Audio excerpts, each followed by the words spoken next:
Daily Bible reading, Exodus chapter 38. He made the altar for burnt offering of acacia wood, 5 cubits long and 5 cubits wide, square, and 3 cubits high. He made horns for it on its 4 corners, the horns being of one piece with it, and he overlaid it with copper. He made all the utensils of the altar, the pails, the scrapers, the basins, the flesh hooks, and the fire pans. He made all these utensils of copper. He made for the altar a grating of meshwork in copper, extending below, under its ledge, to its middle. He cast 4 rings at the 4 corners of the copper grating, as holders for the poles. He made the poles of acacia wood and overlaid them with copper. And he inserted the poles into the rings on the side walls of the altar. To carry it by them, he made it hollow of boards. He made the laver of copper and its stand of copper, from the mirrors of the women who performed tasks at the entrance of the tent of meeting. He made the enclosure. On the south side, 100 cubits of hangings of fine twisted linen for the enclosure, with their 20 posts and their 20 sockets of copper. The hooks and bands of the posts being silver. On the west side, 50 cubits of hangings, with their 10 posts and their 10 sockets, the hooks and bands of the posts being silver.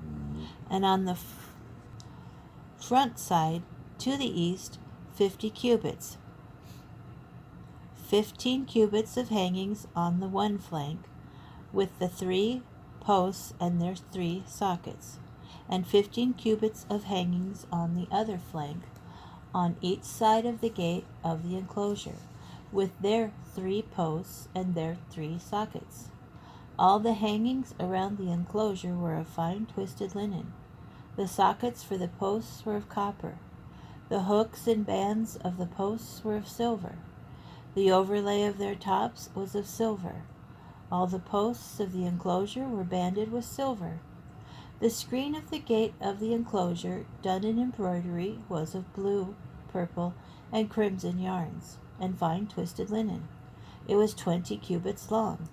Its height or width was 5 cubits, like that of hangings of the enclosure.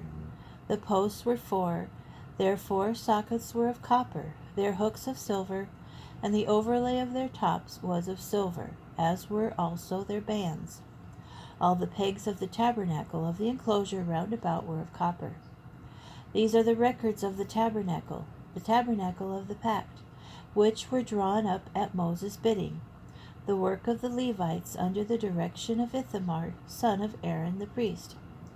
Now Bezalel, son of Uri, son of Hur, of the tribe of Judah, had made all that the Lord had commanded Moses. At his side was Oholiab, son of Ahisamach, of the tribe of Dan, carver and designer and embroiderer in blue, purple, and crimson yarns and in fine linen. All the gold that was used for the work, in all the work of the sanctuary, the elevation offering of gold, came to 29 talents and 730 shekels by the sanctuary weight. The silver of those of the community who were recorded came to 100 talents and 1,775 shekels by the sanctuary weight.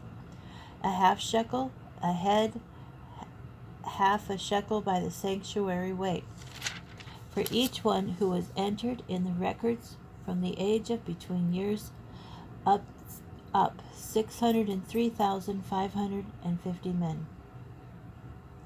The 100 talents of silver were for casting the sockets of the sanctuary, and the sockets for the curtain.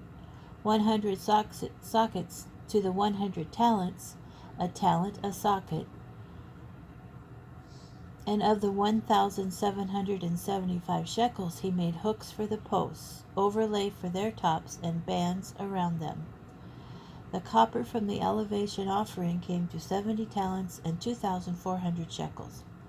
Of it he made the sockets for the entrance of the tent of meeting, the copper altar and its copper grating, and all the utensils of the altar, the sockets of the enclosure round about, and the sockets of the gate of the enclosure, and all the pegs of the tabernacle, and all the pegs of the enclosure round about.